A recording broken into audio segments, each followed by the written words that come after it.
Welcome back to Just Chattin, and this is the series of videos we do on Thursday and Sunday evenings just for our own entertainment.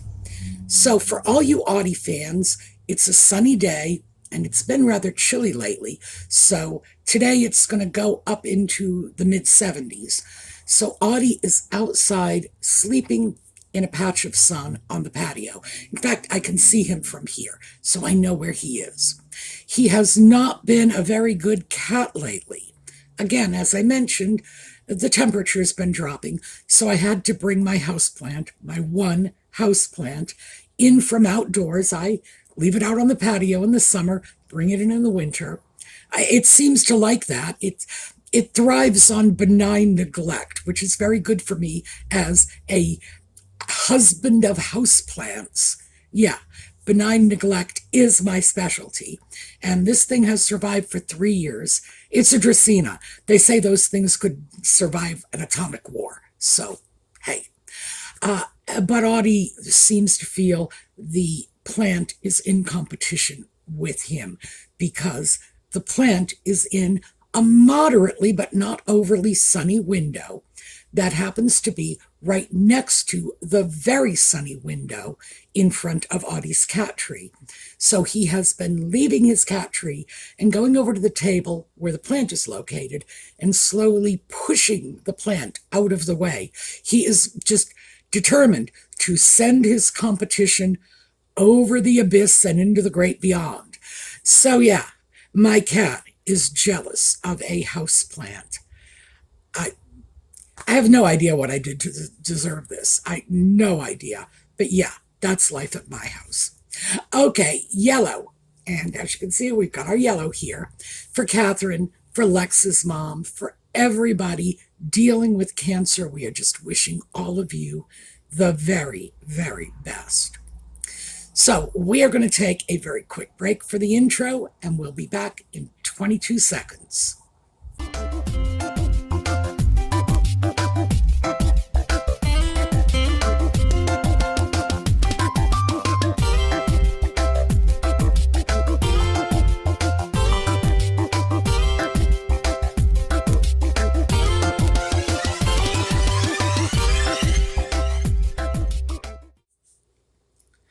So before we get into what I have on the agenda for this evening's video, I thought I would just take a moment to deal with the comments from the last video.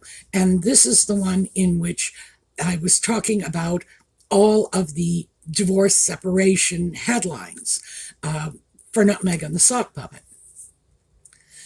Most of you do not believe this. And it's funny, because I look at this and think, finally being the boy that cried wolf is working out for Nutmeg. When you throw so many false stories out there into the general public, anything could come along. And the general public's response is going to be no. If it's coming out of Montecito, it's a lie. And that was the overall, not everybody, to be sure, but the majority of comments were, no, I don't believe they're getting a divorce. I don't believe they are currently getting a divorce, by the way, but do I believe there is a definite separation? Yes. And I'm not the only one. There have been plenty of people who have been saying this for a very long time, including people like the Royal Grift, whose opinion I trust and value. She's been saying this for well over a year, I think probably closer to 2, that they are living separate lives. They are not in residence together. So, do I believe it? Yeah, sure. I find it perfectly credible. Do I believe anybody is talking to lawyers at this stage? Oh, I doubt that. And I don't think we will have any way of knowing that until things collapse to the point where, it's heading to court. But the other story that has, in fact, been gaining quite a good deal of traction over the last 3 days is the purchase of a house in Portugal. And it is beginning to look like what I threw out to you last Thursday evening as just sort of breaking gossip. Turns out it's probably, in fact, the truth. It's been picked up all over in the last 3 days. So I would have to say, even though Thursday I said that I felt the rumors of the pre-divorce separation were the more credible of the two, looks like this one is, in fact, a very credible rumor. So I thought I would just follow up to tie up that loose end. Our community would not believe Nutmeg if she read us the weather report. So is anyone likely to believe anything coming out of Montecito? No. Doesn't matter what it is. So that, I think, is, on one hand, it's truly sad when you consider how horrific it is to be known as such a liar that you would say absolutely anything, anytime, any place. That's not a good look. But like I say, it seems to be working out for Nutmeg because now nobody believes anything. So when real stories come out, people are going to be disinclined to give them any credence. So, hey, what can I say? Even a broken clock is right twice a day. I guess that's the bottom line on that one. So meanwhile, as if the failure of American Riviera Orchard and the failure of their worldwide privacy tour and the failure of their ability to keep their marital woes private is not enough, we now have Archewell news. And now, recent headlines, yes, Archewell is apparently missing $6 million. You know, it's one thing when you're balancing your checkbook and you got like $10 you just can't account for, but $6 million? Wow. So, the story appears to have come out first from Radar Online, and that is the version I'm going to present to you because I do believe that if not the first, it's definitely one of the earlier versions. So we are going to take a look at that particular story. They're reading it, and we've got the text. It's very short. It's under 3 minutes, so it's probably worth taking a good look at this because we're going to get into something else when we're done with this one. So here you go. Radar Online missing $6 million. Prince Harry and Meghan Markle's charity scandal explodes. $6 million missing, donors' names hidden, and dodgy cash connections to notorious hate groups. By Radar staff. In yet another public relations disaster for royal renegades Prince Harry and Duchess Meghan, their much-maligned Archewell Foundation charity inexplicably has more than $6 million in donations missing from its most recent filing with the Internal Revenue Service. After hauling in more than $13 million in 2021, the couple's foundation reported just over $2 million in 2022.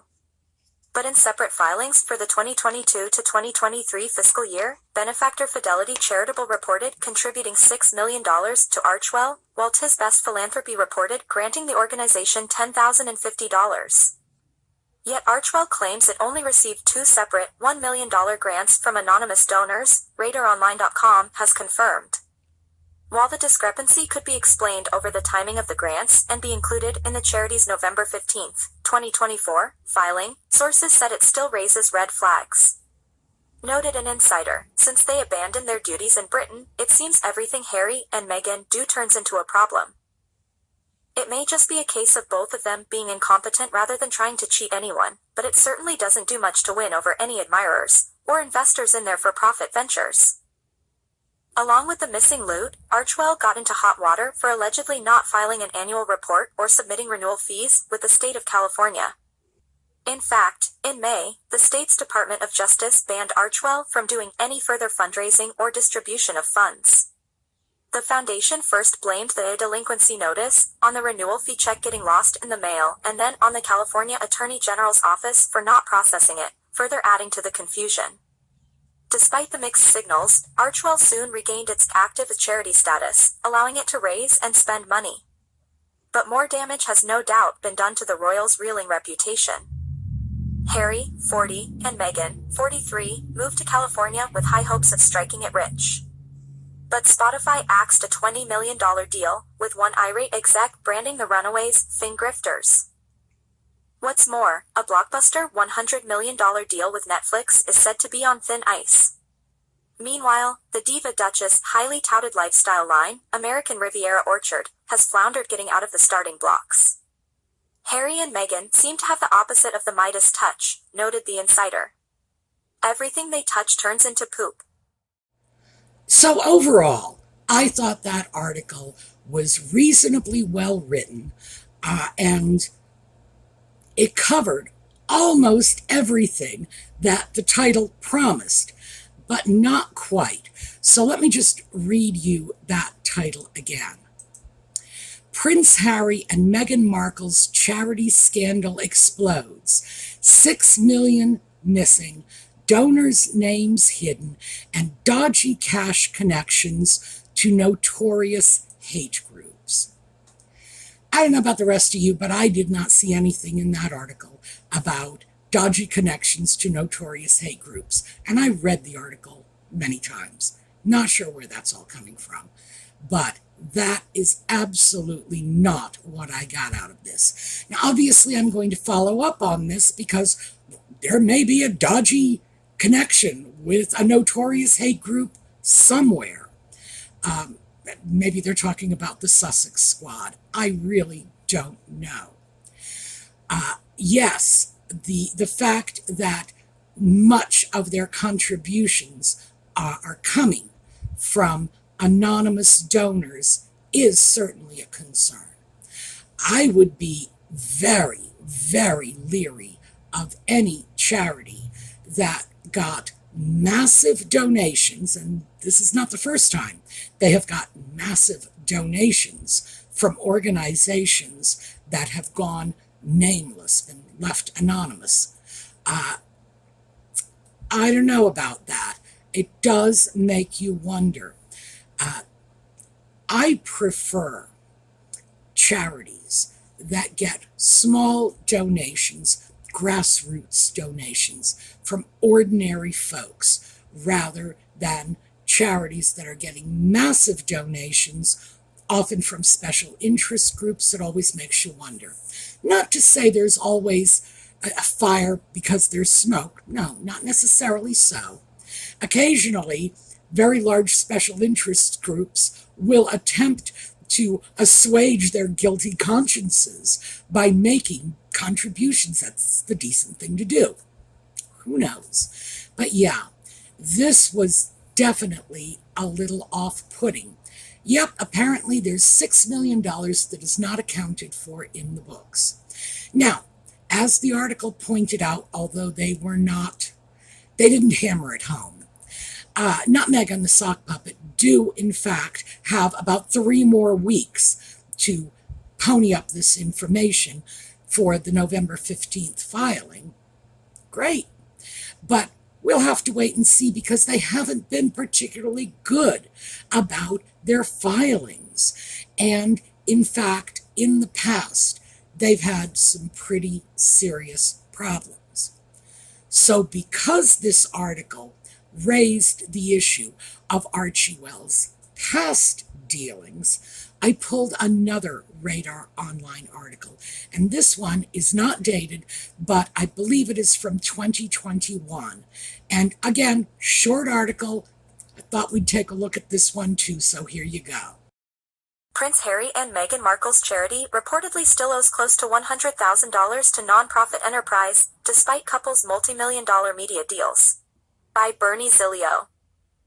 Prince Harry and Meghan Markle's charity still reportedly owes a nonprofit enterprise close to $100,000, which isn't a good look considering the couple has inked various multi-million-dollar deals since parting ways from the royal family. According to documents released today, the couple's Sussex Royal, the foundation of the Duke and Duchess of Sussex, which is currently in liquidation after being renamed MWX Trading, owes this unidentified, not-for-profit organization over $93,000, despite the couple raking in almost $140 million in media deals. Last year, the unnamed creditor made a claim for more than $250,000 to the foundation. While Harry and Meghan did pay back almost $160,000 in the most recent financial period, the recently published documents claim the remainder is still outstanding. Harry initially promised that all of the foundation's debts would be paid in full within 12 months, but the Charity Commission's since completed investigation into MWX caused a holdup. The probe was over an almost $180,000 transfer from the charity to Harry's sustainable travel program, Travelist. In May, however, investigators determined there had been no wrongdoing.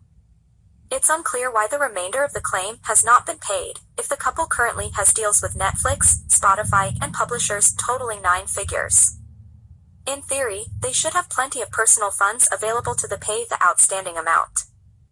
Adam Stevens, MWX's liquidator, reported, "We have received claims totaling £213,000 from one creditor, being in relation to the grant due to a not-for-profit enterprise. This claim has been admitted in full and part paid in the sum of £134,500 during the reporting period. The charity has sufficient funds to settle the claim in full and final dividend is to be made shortly to pay the remaining balance," he went on. There were sufficient funds to enable the claim received in the liquidation to be settled in full within 12 months of the liquidation. However, during the liquidation period the Charity Commission requested information concerning the charity and this was provided, he noted. The inquiries have now been finalized, HMRC has provided tax clearance and the final dividend will shortly be paid to the unsecured grant creditor. Harry and Meghan have since launched a new charity in the United States, the Archewell Foundation, which promises to uplift and unite communities, local and global, online and offline, one act of compassion at a time. Well, this article, the one that was just read, is about what happened in the aftermath of separating the charity that the sock puppet and Prince William jointly supervised, when they decided the way to do it was just split the money 50-50. William's money would stay in the UK, where it would be properly monitored, supervised, and given to the poor. Hallelujah.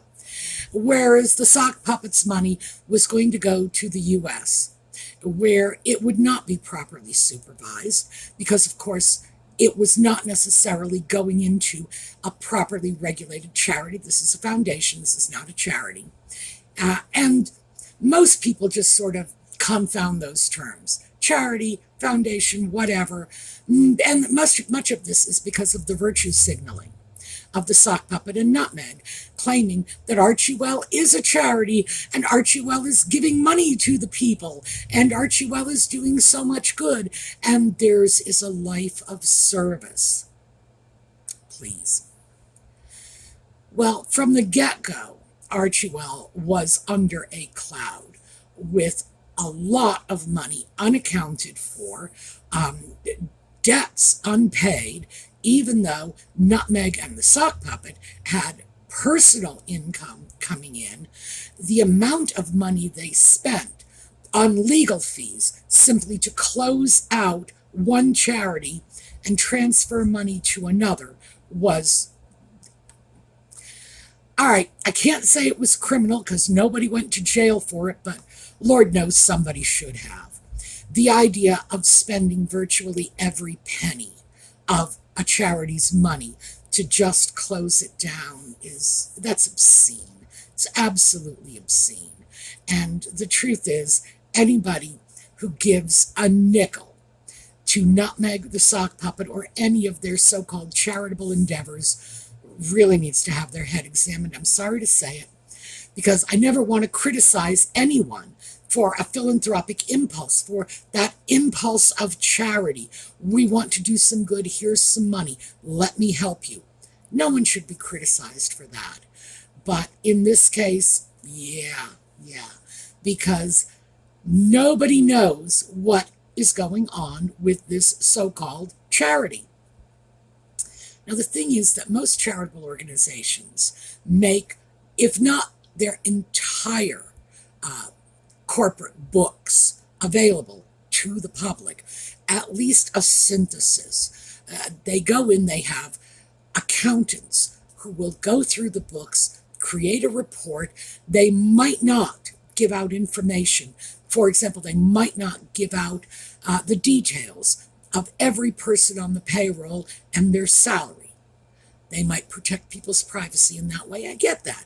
There are a lot of things that might be harmful to individuals if it was simply thrown out to the general public. Sure, get that. But in general, the financial dealings of any charity are available to the public, even if it's not quite as specific as the information you might get if you have the opportunity to go through their checkbook, which I would love to do, by the way. I would pay to go through Archewell's checkbook. Seriously, I would. Archewell, let me go through your checkbook. I'll pay you. I would love to see what that mess is. Now, the fact is, we all know what's going on. We have all seen the Archewell money in action. It is paying for private jets. It is paying for luxury accommodations. It is paying for junkets for Nutmeg and the Sock Puppet to go wherever they want to go and bring their own paparazzi with them so they can get headlines and photo ops. We know what's happening. I think the problem I'm having with the situation is at this point, when there are millions of dollars unaccounted for, this is not like, gee, I counted the flatware in the drawer and we're missing a fork. These $6 million unaccounted for. Not to mention, as the previous article had said, hundreds of thousands of dollars in legitimate bills being unpaid. That's scary. That's scary, and that should be investigated by somebody. My vote is the Internal Revenue Service. I think the IRS needs to look at this because it's very clear that this is just an insanely elaborate tax dodge. That, in fact, this charitable money is not charitable money. This is money that may well be coming from corporations that are giving it to Nutmeg and the Sock Puppet as a form of payment for quid pro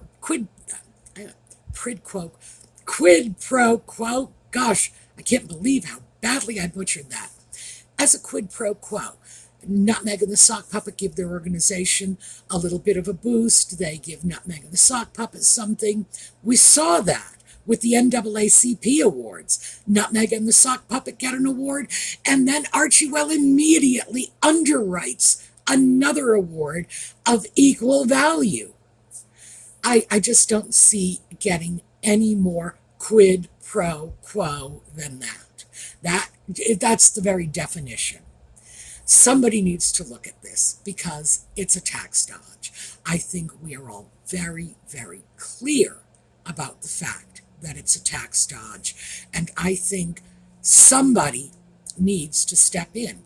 Archewell is in the United States. That's where this foundation is domiciled, U.S. I think it should be the U.S. Internal Revenue Service. But I would also say that the British Tax Office, whoever your men in black are on the other side of the pond, probably have a legitimate interest in this information too, because the Sock Puppet is still a British citizen.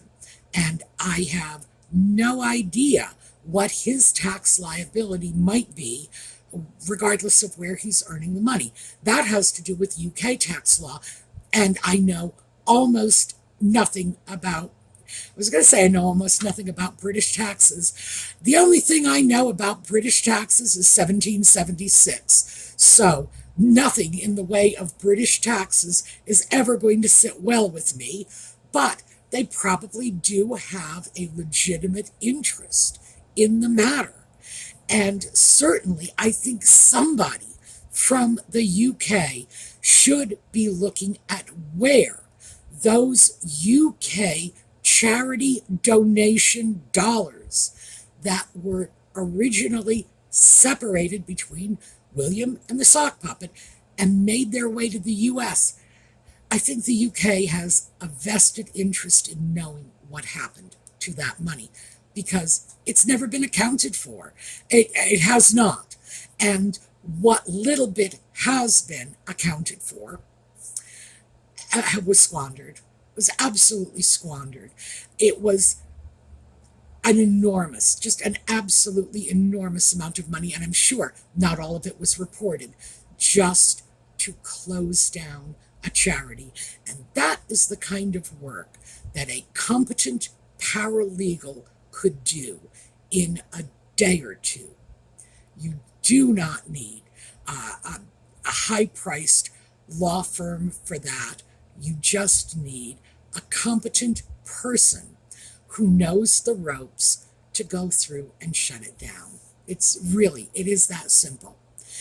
So what we have at this point is what appears to me to be the beginnings of a whole new scandal, which is Archewell. I think at this point, because of the headlines, people are going to be forced to look at this organization and start to take it apart.